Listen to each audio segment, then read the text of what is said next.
하나님의 말씀은 호세아 7장 1절로 마지막 절까지입니다. 호세아 7장 1절,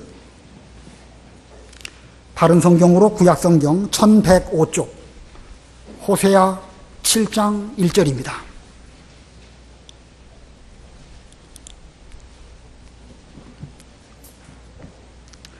내가 이스라엘을 치료할 때에 에브라임의 죄악과 사마리아의 악이 드러나니 이는 그들이 거짓을 행하며 도둑이 안으로 침입하고 강도들이 바깥에서 약탈하기 때문이다. 내가 그들의 모든 악을 기억한다는 것을 그들이 마음에 생각지 아니하니 이제 그들의 행위가 그들을 애워싸고 내 얼굴 앞에 있다. 그들이 자기의 악으로 왕을, 자기의 거짓말로 지도자들을 기쁘게 한다. 그들은 다 간음하는 자들이니 빵 굽는 자에 의해 달궈진 화덕과 같아서 반죽이 발효될 동안만 불 지피기를 쉬고 있다. 우리 왕의 잔칫날에 지도자들은 술의 열기로 병이 나며 왕은 오만한 자들과 손을 잡는다. 그들은 화덕 같은 마음으로 음모를 꾸며 접근하고 그들의 분노는 밤새도록 잠자고 있다가 아침에 맹렬한 불처럼 타오른다. 그들이 모두 화덕처럼 뜨거워져서 자기 재판관들을 삼키며 그들의 왕들이 다 쓰러지게 하나 그들 중에 내게 부르짖는 자가 아무도 없다. 에브라임은 민족들 가운데 섞여 있으니 뒤집지 않고 구운 과자와 같다. 다른 나라 사람들이 그의 힘을 삼키나 에브라임 자신은 알지 못하고 그가 백발이 성성하여도 그가 알지 못한다. 이스라엘의 교만이 그의 얼굴에 증거가 되니 그들이 이 모든 일을 당하여도 여호와 그들의 하나님께 돌아오지 않으며 그분을 찾지 않는다. 에브라임은 어리석은 비둘기같이 지각이 없어서 이집트를 향하여 부르고 아시리아로 간다. 그들이 갈 때에 내가 나의 그물을 그들 위에 펼쳐서 공중의 새처럼 그들을 떨어뜨리고 그들 무리가 들었던 대로 내가 그들을 징계할 것이다. 그들에게 화가 있을 것이니 이는 그들이 나를 떠나 그릇된 길로 갔기 때문이며 그들에게 멸망이 있을 것이니 이는 그들이 내게 반역하였기 때문이다. 내가 그들을 구해주려 하나 그들은 내게 대항하여 거짓을 말한다. 그들이 침대에서 울부짖을 때에도 진심으로 내게 부르짖지 않고 곡식과 새 포도주를 위해서는 모여들지만 내게는 거역한다. 내가 그들을 훈련시켜 그들의 팔을 강하게 하였으나 그들은 내게 대하여 악을 꾀한다. 그들이 돌아오나 높으신 분께로 돌아오는 것이 아니니 속이는 활 같으며 그들의 지도자들은 자기 혀의 거친 말 때문에 칼에 쓰러질 것이니 이것이 이집트 땅에서 그들의 조롱거리가 될 것이다. 거기까지만 도하겠습니다. 오늘 본문의 내용은 이스라엘의 죄악에 대해서 여러 가지로 말씀하고 있습니다. 여기 에브라임이라는 표현은 북이스라엘을 가리키는 것이고 호세아 선지자는 특별히 남쪽 유다보다는 북쪽 이스라엘을 대하여서 이 말씀을 외친 것이고 오늘 내용 가운데는 그들의 죄악을 낱낱이 말씀하고 있습니다. 그래서 오늘 제목은 이스라엘의 죄악, 이스라엘의 죄악이라는 제목입니다. 세기말적이다 라고 하는 표현이 있습니다. 세기말적이다. 특별히 유럽 사회의 19세기 말에 윤리와 도덕은 땅에 떨어지고 여러 사람들은 퇴폐적이고 향락적으로 되었던 그 시대를 가리켜서 사용하는 표현이 세기말적이다 라는 그 표현입니다. 그러나 그 말이 무슨 어떤 한 세기의 마지막 즈음에 나타나는 현상뿐만은 아닙니다. 우리나라로 말한다고 하면 통일신라의 마지막, 고려 왕조의 마지막, 또 조선시대의 마지막에는 역시 윤리도덕이 땅에 떨어졌고 사람들은 퇴폐적으로 변질되어져서 결국은 나라가 망하고 말았습니다. 자, 그 세기말적인 현상이 나타날 때는 어떤 한두 사람만 그렇게 타락한 것으로 가는 것이 아니라 온 사람들이 집단적으로 타락된 길을 걸어가기 때문에 이거 전체가 다 분별력이 없어지고 누가 잘하는지 누가 못하는지 분별하기가 어려운 그런 시대가 된 것입니다. 호세아 선지자가 이스라엘 백성들에게 하나님의 말씀을 외칠 그때에도 역시 세기말적인 그런 현상들이 나타났습니다. 다윗이 왕 되었을 때가 주전 1000년경이고 여기 호세아가 북쪽 이스라엘 나라를 대하여서 말씀을 외칠 그때가 주전 740년이나 750년 즈음입니다. 한 250년 혹은 300년 가까이 되었는데 그 북쪽 이스라엘은 점점 타락한 길로 점점 치달아가고 있었습니다. 북이스라엘은 그 다윗 왕의 계통을 따라서 쭉 내려오는 그런 왕조가 아니고 계속해서 반역이 일어나고 새로운 왕조가 들어오고 그 이스라엘이라는 이름은 갖고 있었지만 왕조는 계속해서 바뀌었습니다. 아합 왕조가 멸망하고 예후의 왕조가 들어서고 그리고 그런 가운데 여로보암 2세라고 하는 왕이 또 이스라엘의 왕으로 등극을 했습니다. 여로보암 2세 때에는 제법 나라를 통치를 잘했기 때문에 솔로몬 왕 때와 같은 거기에 버금가는 그런 정도의 번영을 누렸습니다. 그러나 외부적으로는 그들이 번영을 누렸을지 몰라도 내부적으로 이스라엘 나라의 사회는 썩어 문드러졌습니다. 이 아모스 성경이 바로 그 즈음에 전하신 하나님 말씀인데 그 성경을 참고해 보면 빈부의 격차가 아주 극심한 이런 사회 모습이었음을 보여주고 있습니다. 그런데 그들이 그렇게 타락된 길로 걸어간 것은 결국은 하나님을 떠나고 신앙이 훼손되었기 때문에 그렇게 된 것입니다. 하나님 말씀과 바알 신앙을 함께 섬기는 혼합주의가 점점 깊어져서 그들은 결국 망하는 길로 걸어가고 말았으니 이 호세아 시대야말로 그 세기말적이다 이렇게 표현을 할 수가 있는 것입니다. 자, 그들의 온 나라는 집단적으로 혼미한 가운데 있었는데 그래도 하나님께서는 호세아 선지자를 보내주셔서 그들을 향하여 오라 우리가 여호와께로 돌아가자 이런 말씀으로 외치게 하셨고 하나님께서 선지자를 통하여 그런 말씀을 외치게 하신 것은 그들의 죄를 깨닫게 하시고 치료해 주시기 위해서 그렇게 하신 것입니다. 본문 1절 2절 읽어보세요. 1절 내가 이스라엘을 치료할 때에 에브라임의 죄악과 사마리아의 악이 드러나니 이는 그들이 거짓을 행하며 도둑이 안으로 침입하고 강도들이 바깥에서 약탈하기 때문이다. 내가 그들의 모든 악을 기억한다는 것을 그들이 마음에 생각하지 아니하니 이제 그들의 행위가 그들을 애워싸고 내 얼굴 앞에 있다. 예, 이 맨 앞에 내가 이스라엘을 치료할 때에 죄로 찢기고 상처 입은 이스라엘에 대해서 하나님은 여전히 사랑하시고 그들의 죄를 드러내십니다. 그들의 죄, 도둑질하고 강도질하고 약탈하고 여러 가지 죄들이 많이 있었는데 하나님은 그 죄들을 낱낱이 드러내게 하신 것은 의사가 병을 고칠 때에 먼저 그 병이 무엇인지 제대로 그 처방을 하고 그리고 치료를 하는 거 아니겠습니까? 하나님께서 이스라엘의 죄를 하나하나 거론하신 그 목적은 죄 자체가 문제가 있는 것이 아니라 그 죄를 드러내서 치료하시려고 하셨던 것입니다. 자, 잘 기억하셔야 됩니다. 하나님께서 이스라엘을 치료하시려고 그들의 악을 드러내셨습니다. 자, 그런데 2절 하반절에 보니까 이제 그들의 행위가 그들을 애워싸고 내 얼굴 앞에 있다. 하나님 얼굴, 우리에게 은혜와 평강을 베풀어 주시는 축복의 얼굴이고 하나님의 얼굴은 사랑의 얼굴임에도 불구하고 지금 이스라엘 백성들의 그 주변에는 온통 여러 가지 죄악들이 그 가로막고 있기 때문에 하나님의 은혜와 사랑을 받지 못하는 이런 가운데 있는 것입니다. 이스라엘의 죄악된 행위들이 하나님께서는 치료하시려고 하는 가운데 있지만 그들은 창피한 줄도 모르고 뻔뻔하게 하나님 앞에서 고개를 들고 있는데 결국은 하나님의 은혜와 사랑을 받지 못하는 그 장애물이 되고 만 것입니다.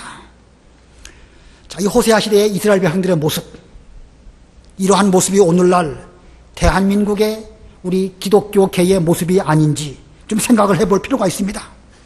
과거 일제시대 때나 또 공산치하나 6.25 때에 우리 믿음의 선조들은 핍박 가운데서도 진리를 잘 지키고 또 신앙생활을 잘 유지함으로 오늘날 하나님의 은혜를 받아가지고 대한민국의 기독교는 참 세상 사람들이 세계가 부러워할 만큼 부흥하게 되었습니다. 그런데 오늘날은 어떤가? 오늘날 무슨 특별한 환란이 없지요? 오히려 물질적으로 풍요로운 이런 시대에 살고 있습니다. 아까 그 여로보암 왕 때에 북이스라엘이 풍요를 누렸음에도 불구하고 내부적으로는 도덕적으로나 신앙적으로 썩어 문드러진 것처럼 오늘날 우리들의 모습이 그와 같지 아니한지 좀 생각해 볼 필요가 있습니다. 이 수많은 기독교계의 문제들이 세상 사람들이 바라볼 때에 이거 비난의 대상이 되는 이런 가운데 있습니다. 지금 우리의 모습이 가히 세기말적이다라고 하는 표현을 쓸 수 있지 않을까. 거의 모든 기독교계가 집단적으로 혼미한 가운데 있지만 깨닫지 못하고 지금 어두운 가운데에서 망하는 길로 가고 있는 것은 아닐지, 이것이 정말로 세기말은 아닐지 상당히 두려운 가운데 있습니다. 오늘 본문의 말씀을 통해서 이 모습이, 이스라엘의 모습들이 바로 우리의 모습은 아닌가, 우리 자신을 잘 비춰보고 살펴볼 수 있는 이런 시간이 되기를 바랍니다. 우리가 우리의 죄를 잘 회개하고 돌이킨다고 하면 우리는 하나님의 얼굴 앞에서 은혜와 평강을 풍성하게 받게 될 것입니다. 오늘 본문을 유심히 잘 보면 이스라엘의 죄악의 모습을 풍자적으로 또는 상징적으로 네 가지로 말씀하고 있습니다. 이스라엘의 죄악을 풍자적으로 상징적으로 네 가지로 말씀하고 있는데 그것을 대지로 삼아서 하나님 말씀 전하겠습니다. 첫 번째, 이스라엘의 죄악의 첫 번째 표현, 달궈진 화덕입니다. 달궈진 화덕. 본문 4절 읽어보세요. 4절. 4절. 그들은 다 가늠하는 자들이니 빵 굽는 자에 의해 달궈진 화덕 같아서 반죽이 발효될 동안만 불 지피기를 쉬고 있다. 여기 화덕.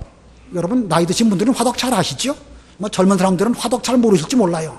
오히려 영어로 오븐 그러면 알아듣는데 화덕이 오븐이고 오븐이 화덕입니다. 자, 맛있는 빵을 만들려면 이제 밀가루 반죽, 곡식 반죽을 잘 합니다. 반죽을 해가지고 얼마 동안 놔두면, 누룩을 넣으면 발효가 되겠죠? 예, 발효되는 몇 시간 동안은 화덕에 불을 지피지는 않습니다. 그러나 충분히 그 밀가루 반죽이 부풀어 오르게 되면 이제 화덕에 불을 지피게 되고 그 화덕이 불 활활 타오르게 되면 거기에 밀가루 반죽을 이게 뚝뚝 띄어서 이렇게 집어넣음으로 거기서 맛있는 빵이 나오게 됩니다. 지금 이스라엘 백성들의 이 죄악의 모습이 불이 벌겋게 달궈진 화덕과 같다는 뜻입니다. 그래서 이 달궈진 화덕이다. 이 달궈진 화덕이라는 이런 표현은 죄를 맹렬하게 사랑하는 마음가짐, 이것을 가르치는 것입니다. 예, 죄를 사랑하되 맹렬하게 죄를 사랑하는 그런 마음. 죄를 마음에 품었는데 얼마 동안은 죄를 품었는지 안 품었는지 잘 모릅니다. 그러나 시간이 지나가면 지나갈수록 마치 밀가루 반죽이 부풀어 오르는 것처럼 죄가 우리 속에서 점점 무르익다가 이제 달궈진 화덕처럼 이 죄가 맹렬한 기세로 우리의 삶을 삼켜버리게 되면 더 이상 그 죄로부터 돌이키기가 어려운 이런 때가 되고 마는 것입니다. 본문 5절로 7절 한번 읽어보세요. 5절. 우리 왕의 잔칫날에 지도자들은 술의 열기로 병이 나며 왕은 오만한 자들과 손을 잡는다. 그들은 화덕 같은 마음으로 음모를 꾸며 접근하고 그들의 분노는 밤새도록 잠자고 있다가 아침에 맹렬한 불처럼 타오른다. 그들이 모두 화덕처럼 뜨거워져서 자기 재판관들을 삼키며 그들의 왕들이 다 쓰러지게 하나 그들 중에 내게 부르짖는 자가 아무도 없다. 예, 호세아 시대의 이스라엘의 지도자들 밤새도록 앞으로 술 먹을 건수가 뭐 있을까? 술의 열기로 병이 나고 왕은 또 오만한 자들하고 손을 잡아가지고 이제 왕의 생일날 그들이 술을 먹습니다. 술을 진탕 먹으면 정신 못 차리죠. 그들은 그 화덕 같은 마음으로 음모를 꾸미고 화덕처럼 뜨거워져가지고 결국은 재판관들을 삼키고 또 왕들이 다 쓰러지게 되는 이런 지경까지 가게 된다는 것입니다. 자, 자기 재판관들을 삼키고 왕들이 다 쓰러진다. 결국은 달궈진 화덕과 같은 죄악의 맹렬히 뜨거워진 그 마음이 나라를 결국은 망하게 만든다. 이렇게 표현한 것입니다. 신약시대에 헤롯 왕이 있었죠. 헤롯 왕은 자기 동생 빌립의 아내를 사랑했습니다. 그리고 빌립에게로부터 빌립의 아내인 처제이겠죠. 그것을 그 헤로디아를 빼앗아서 자기 왕비로 삼았습니다. 헤롯도 죄를 품은 그런 마음이었지만 그 왕비가 된 헤로디아, 그의 마음은 마치 달궈진 화덕과 같았습니다. 그들의 죄를 세례 요한이 책망했는데 그래도 헤롯 왕은 세례 요한을 선지자로 알았기 때문에 감히 죽이지 못하고 그냥 감옥에만 가두어 두었습니다. 근데 이 헤로디아는 세례 요한을 어떻게 죽일까 마음으로 점점 품고 생각하고 있다가 점점 그 죄악된 마음이 발효된 그 누룩과 같이 점점 부풀어 올랐습니다. 그러다가 이제 마침 기회 좋은 날이 왔습니다. 헤롯 왕의 생일이 되어서 여러 천부장들과 더불어 헤롯이 술을 먹고 잔치를 할 때에 그 헤로디아의 딸인 살로메가 그 연회석 가운데 나와서 춤을 추게 되었습니다. 헤롯이 그 살로메의 춤추는 아마 요염하고 음란한 춤추는 그 모습을 보고 홀딱 반해가지고 내가 원하는 것이 무엇이냐, 나라의 절반을 원한다 하더라도 내가 주겠다, 이렇게 헛된 맹세를 하게 되었습니다. 그래서 살로메가 그의 어미인 헤로디아에게 가가지고 헤롯 왕이 이렇게 무슨 말이든지 소원하면 들어준다고 하는데 무엇을 요구할까요? 헤로디아가 뭘 요구하지요? 세례 요한의 목을 소반에 담아가지고 지금 여기서 주십시오.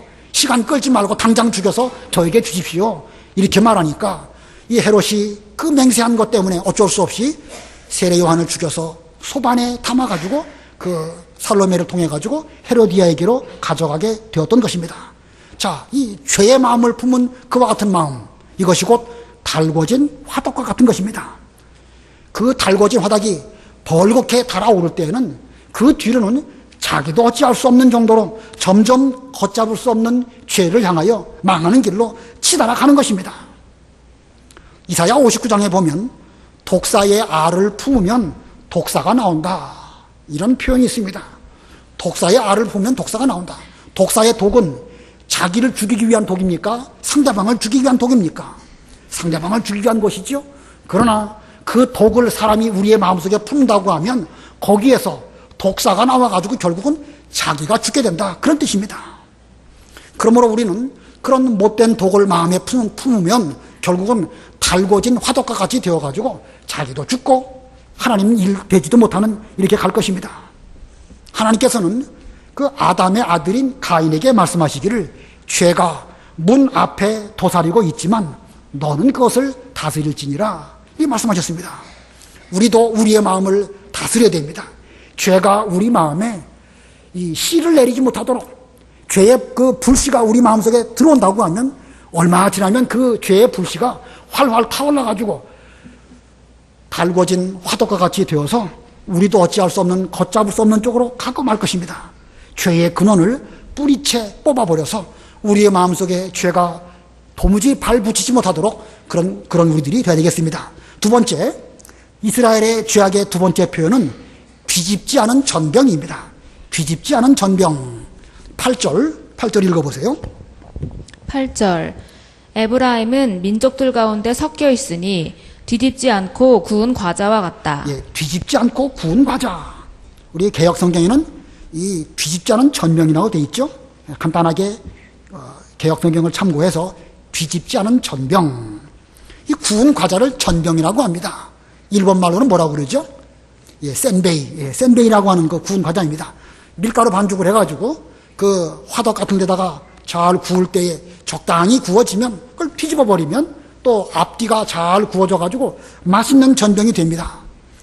그러나 호세아 당시에 이스라엘 백성들은 뒤집지 아니한 전병과 같아서 한쪽은 새카맣게 타버리고 다른 한쪽은 설익은 익지 않은 이런 상태를 말하고 있습니다. 그래서 여기 뒤집지 않은 전병이라는 그 말씀의 뜻은 하나님께로 돌이키지 않는 죄악을 표현하는 그런 표현입니다. 하나님께로 돌이키지 않는 죄. 어쩌다가 이스라엘 백성들이 하나님에게로 돌이키지 않았을까? 9절 10절 읽어보세요. 9절. 다른 나라 사람들이 그의 힘을 삼키나 에브라임 자신을 알지 못하고 그가 백발이 성성하여도 그가 알지 못한다. 이스라엘의 교만이 그의 얼굴에 증거가 되니 그들이 이 모든 일을 당하여도 여호와 그들의 하나님께 돌아오지 않으며 그분을 찾지 않는다. 예, 이스라엘 나라는 다른 나라와 함께 더불어 이렇게 살 수밖에 없었습니다. 내부적으로는 미처 쫓아내지 못한 가나안 족속들이 부분적으로 있었고 외부적으로는 여러 이방 민족들과 이렇게 접해서 살고 있었습니다. 그런데 그 이방 민족들의 힘이 에브라임 곧 북쪽 이스라엘을 삼켜버릴 정도로 그렇게 강력했습니다. 이방 나라의 강력한 힘이 자기들에게 영향을 미치게 되면 내가 이러면 안 되겠다. 이방 나라의 영향을 받을 것이 아니고 하나님에게로 돌아가야지 라고 하면서 그들은 돌이켰어야 마땅합니다. 근데 돌이켰습니까? 안 돌이켰습니까? 안 돌이켰습니다. 다른 나라 사람들이 그의 힘을 삼키나 9절 하반절에 보면 에브라임 자신은 알지 못하고 그가 백발이 성성하여도 그가 알지 못한다. 이방 나라가 영향을 미치는 것에 대해서 미처 알지도 못하고 백발이 성성하게 노인이 될 때까지도 그들은 알지 못하다가 결국은 이방 나라 영향을 받아가지고 뒤집지 않은 정병처럼 새까맣게 타버리고 말았다는 뜻입니다. 아합 왕 때에 그들은 한쪽으로는 여호와 하나님을 섬긴다고 하면서 다른 한쪽으로는 바알 우상을 섬겼습니다. 엘리야 선지자가 갈멜 산에서 그들을 다 모아놓고 그들에게 외칩니다. 너희가 언제까지 하나님과 바알 우상 사이에서 머뭇머뭇하려느냐? 여호와가 참 하나님이시라고 한다면 여호와께로 돌아오려니와 만일 그렇지 않고 바알이 너희들의 참신이라고 여긴다고 하면 차라리 바알에게로 가버려라. 물론 바알에게 가란 뜻으로 그렇게 말하는 건 아닙니다. 제대로 분별하고 돌이켜 하나님에게로 돌아오라고 그렇게 외쳤습니다. 자, 이 엘리야 선지자의 그러한 외침에 대해서 이스라엘 백성들이 돌이켰는가? 역사적으로 볼 때 그들은 끝까지 돌이키지 아니하고 계속해서 망하는 길로 걸어가다가 나중에는 아수르로 말미암아 이스라엘은 망하게 되었고 그 아수르가 이방 민족들을 그 사마리아 지역으로 이렇게 이주시켰습니다. 그러다 보니까 민족적으로도 혼혈이 되었고 신앙적으로도 혼합주의가 되고 말았던 것입니다. 자, 죄에서 돌이켜 하나님에게로 나아가야 할 시기를 놓치게 되어버리니까 결국은 완전히 새카맣게 타버려서 먹을 수 없는 그런 전병이 되고 말았습니다. 결국은 아수르의 몽둥이로 말미암아 그들은 망하는 길로 걸어가게 되었습니다. 그러므로 오늘날 우리들은 지금 어디를 향하고 있는가?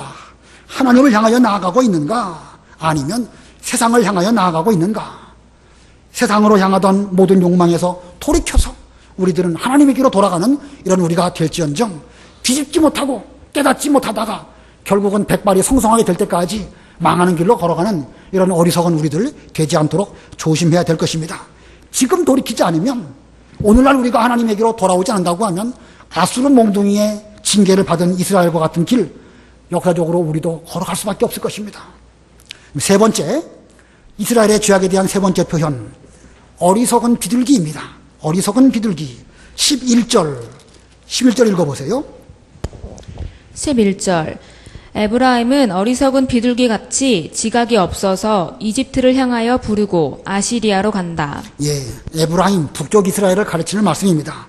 이스라엘은 어리석은 비둘기 같아서 지각이 없어서 애굽으로 이집트로 갔다가 아수르로 갔다가 우왕좌왕 갈팡질팡하는 비둘기 같다고 말하고 있습니다.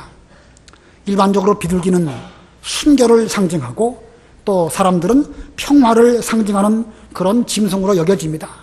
구약시대의 비둘기는 하나님께 제물로 드려지는 그런 거룩한 짐승이었고 동물이었고 또 성령 강림을 표현할 때 비둘기 같이 성령께서 강림하셨다 이렇게 말씀하고 있습니다. 자, 그러니 이 비둘기가 얼마나 좋은 동물입니까? 그러나 한편으로 비둘기는 생각도 없고 어떤 한 가지 일에 몰두하면 정신을 잃어버리고 마는 거기서 골몰해가지고 자기가 죽는지 사는지도 모르는 그런 그 동물로 비둘기를 표현하고 있습니다.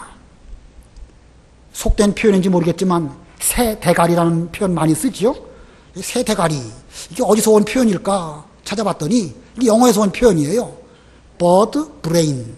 브레인이란 말은 뇌라는 말이죠. 새의 뇌와 같다는 것이지요. 그 비둘기가 그 콩밭에 마음이 다 가 있다 보니까 저 콩을 먹어야 되는데 생각하고 있는데 농부가 저쪽에서 오거든요. 오니까 일시적으로 피하긴 피했습니다. 근데 농부가 오는지 가는지도 모르고 계속 콩밭만 생각하다가 농부가 손을 뻗쳐가지고 자기를 붙잡음에도 불구하고 계속 머릿속으로는 콩밭에만 가 있는 상태. 그게 바로 새 대가리와 같은 것입니다. 지금 이스라엘 백성들이 그와 같다는 거예요.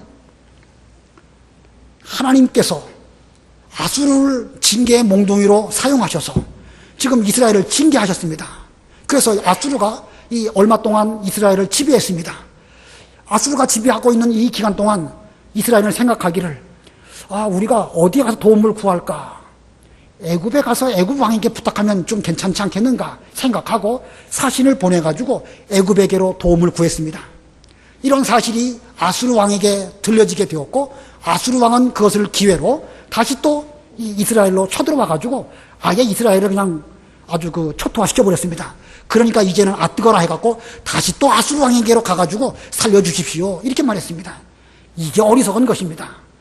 이런 징계를 만나게 되면 하나님께로 와가지고 하나님께 구하고 하나님께 그 상처를 잘 아무도록 해야 되겠는데 하나님에게는 돌아가지 않고 애굽으로 갔다가 이집트로 아수르로 갔다가 갈팡질팡 우왕좌왕하는 이들의 모습, 이게 바로 어리석은 비둘기인 것입니다. 그래서 이 어리석은 비둘기라고 하는 표현은 하나님을 떠나서 그릇된 길로 간 죄를 나타냅니다. 하나님을 떠나서 그릇된 길로 간 죄, 간단하게 말하면 하나님을 떠난 죄입니다. 하나님을 떠난 죄가 어떻게 나타나는가? 본문 12절, 13절 읽어보세요. 12절 그들이 갈 때에 내가 나의 그물을 그들 위에 펼쳐서 공중의 새처럼 그들을 떨어뜨리고 그들 무리가 들었던 대로 내가 그들을 징계할 것이다.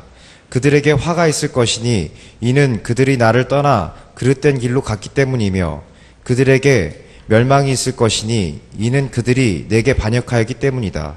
내가 그들을 구해주려 하나 그들은 내게 대항하여 거짓을 말한다. 예, 어리석은 비둘기가 되어가지고 애굽으로 가고 아수르로 가는 거 하나님 기뻐하시지 않아서 그들 위에 새 그물을 들이우셔가지고 그들로 떨어지게 만들 것이라고 하셨습니다.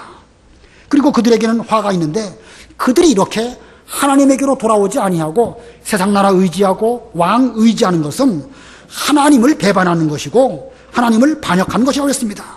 하나님은 그들을 구해주시려고 새 그물로 이렇게 붙잡아가지고 글로 가지 못하도록 하셨는데 결국은 그들은 고집스럽게 그 길을 가다가다가 결국은 망하는 길로 가고 만 것입니다. 예수님께서는 우리 성도들에게 뱀같이 지혜롭고 비둘기같이 순결하라 이렇게 말씀하셨습니다.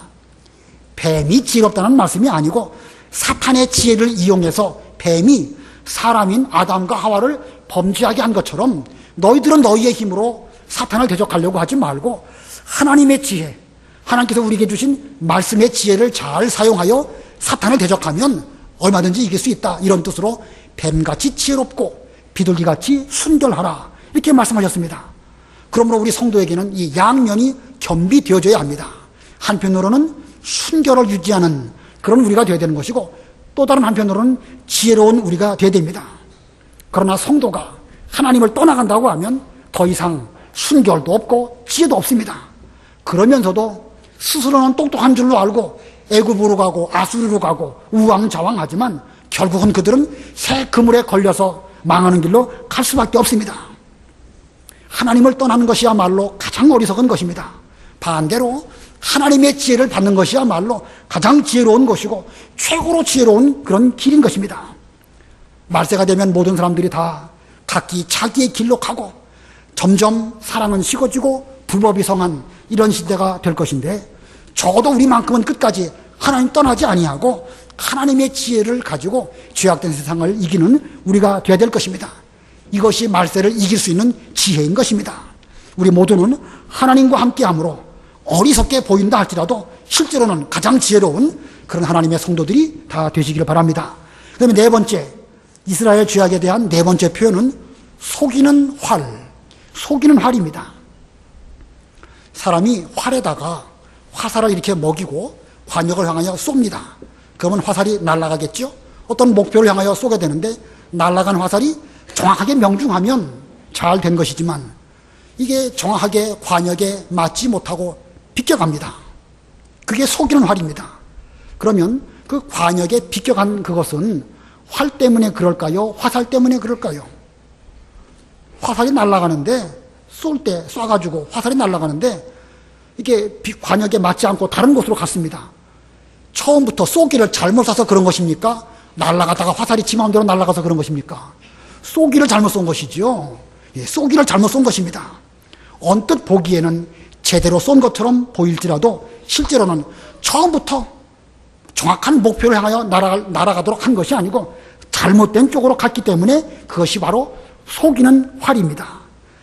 본문 14절 읽어보세요. 14절. 그들이 침대에서 울부짖을 때에도 진심으로 내게 부르짖지 않고 곡식과 새 포도주를 위해서는 모여들지만 내겐 거역한다. 예, 이스라엘 백성들이 하나님을 향하여 기도하려고 침대에서 울부짖어서 기도를 드립니다. 근데 그들의 기도는 진심으로 부르짖는 그런 기도가 아닙니다. 하나님께 기도하는 모습은 취했지만 진심이 없어요. 오히려 그들은 곡식과 새 포도주, 그 물질 좀 얻기 위해서 기도하는 모습은 취했지만 사실은 정확하게 하나님을 향한 진심의 기도가 아니었다는 것입니다. 이것이 바로 속이는 활입니다. 속이는 활, 간단하게 말하면 하나님을 향하지 않고 아는 헛된 부르짖음. 예, 속이는 활, 하나님께로 향하지 않은 헛된 부르짖음. 그냥 간단하게 헛된 기도, 이렇게 말할 수 있습니다. 이와 같은 속이는 활과 같은 그런 부르짖음은요, 하나님께 대하여 기도하는 모습은 취하지만 결국은 하나님께 악을 행하는 것이고 하나님께로 돌아가는 것처럼 보이지만 사실은 하나님을 속이려고 하는 것이고 자기 혀의 거짓말 때문에 결국은 칼에 쓰러질 것이라고 말씀하셨습니다. 자, 이 속이는 활, 이건 곧 하나님을 속이는 아주 못된 짓입니다. 본문 15절, 16절 읽어보세요. 15절. 내가 그들을 훈련시켜 그들의 팔을 강하게 하였으나 그들은 내게 대하여 악을 꾀한다. 그들이 돌아오나 높으신 분께로 돌아오는 것이 아니니 속이는 활 같으며 그들의 지도자들은 자기의 혀의 거친 말 때문에 칼에 쓰러질 것이니 이것이 이집트 땅에서 그들의 조롱거리가 될 것이다. 예, 하나님께서는 이스라엘 백성들을 지금까지 말씀으로 잘 훈련시켰습니다.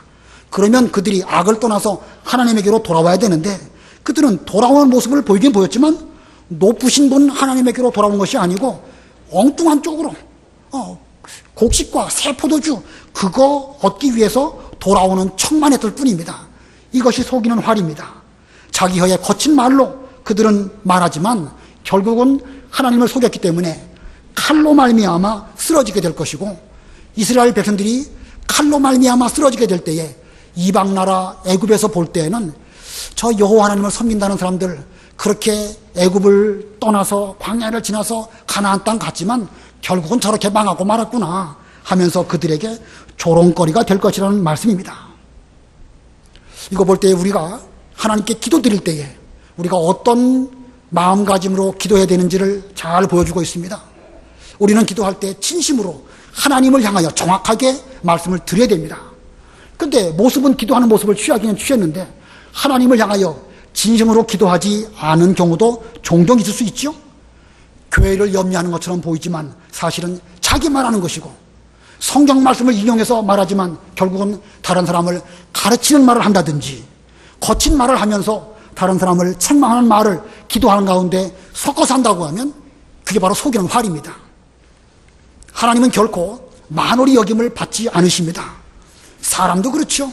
사람도 기도하는 거 들으면 이게 무슨 말을 하는지 다 아는 것이지.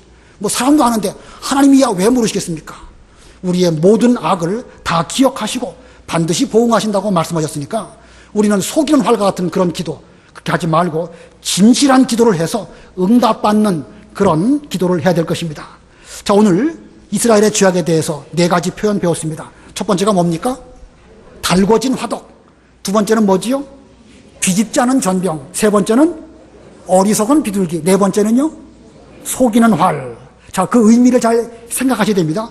표현도 중요하지만 그 의미가 무엇일까? 달궈진 화덕이 뭐라고 그랬습니까? 죄를 뜨겁게 맹렬하게 사랑하는 그런 죄악된 마음. 우리에게 그런 거 있는지 살펴봐야 됩니다. 두 번째, 뒤집지 않은 전병. 무슨 뜻이라고 그랬죠? 하나님께로 돌이키지 않는 죄. 세 번째, 어리석은 비둘기. 하나님을 떠나서 그릇된 길로 가는 죄. 하나님을 떠나간 죄입니다. 속이는 활. 하나님께로 향하지 않은 헛된 부르짖음, 헛된 기도. 이것이 바로 속이는 활입니다. 이스라엘의 죄가 4가지를 쭉 말씀하였는데 이 모든 죄들은 하나같이 하나님을 떠났기 때문에 나타난 현상들입니다. 그들은 외부적으로는 하나님을 잘 섬기는 이스라엘 민족이었지만 그들의 마음의 죄가 이와 같다는 것입니다. 그래서 그들의 행위가 겉으로는 드러나지 않으니까 우리는 하나님의 백성이고 하나님을 잘 섬기는 줄로 착각을 했지만 끝까지 하나님께로 돌아오지 않았기 때문에 결국은 그들은 망하는 길로 걸어가고 말았습니다. 그러나 아까 서두에 말씀드린 것처럼 하나님께서는 그들이 지금 이러한 길을 걸어가고 있었을 때에 그들을 치료해 주시려고 호세아를 보내주시고 돌아오라고 말씀하시고 그들의 죄를 이렇게 말씀을 통하여 드러내 주셨습니다. 하나님께서 이렇게 마지막까지 그들을 치료해 주시려고 노력하셨는데 그들은 끝까지 돌이키지 않다가 호시아 때, 선지자 때로부터 한 20년, 30년 뒤에 이 이스라엘은 북쪽 아수르 나라에 의해서 완전히 멸망하고 맙니다. 자, 이 이스라엘 백성들이 이렇게 호세아의 외침 이후 한 20, 30년 뒤에 아주 완전히 망해버렸다. 오늘날 우리가 세기말적인 이런 그 상황 가운데 있다고 볼 때에 우리에게는 얼마만큼의 시간이 주어져 있을까? 오늘날 죄악의 발전 속도는요, 구약의 이스라엘 백성들 때보다 훨씬 더 급하게 발전하고 있습니다. 얼마나 시간이 우리에게 주어졌는지 모르지만 많은 시간이 있는 것은 결코 아닐 것입니다. 하나님께서는 오늘날도 우리의 죄를 치료해 주시기 위해서 이 말씀으로 이 시간 우리에게 들려주셨습니다. 이 모습이 나의 모습은 아닌지 우리의 모습은 아닌지 우리는 심각하게 자신의 모습을 이 말씀 앞에 비춰보고 이 네 가지 죄 이런 것이 있다고 하면 거기에서 반드시 돌이켜 하나님에게로 가야 됩니다. 미련하게 그냥 죄악을 덮어두고 있다가 이스라엘처럼 아수르의 몽둥이로 망하게 되는 그런 길 가지 말고 하나님께로 회개하고 돌이킴으로 온전히 치료받고 하나님 얼굴 앞에서 은혜와 긍휼을 풍성하게 받는 우리 모두들이 다 되어야 되겠습니다. 기도하겠습니다.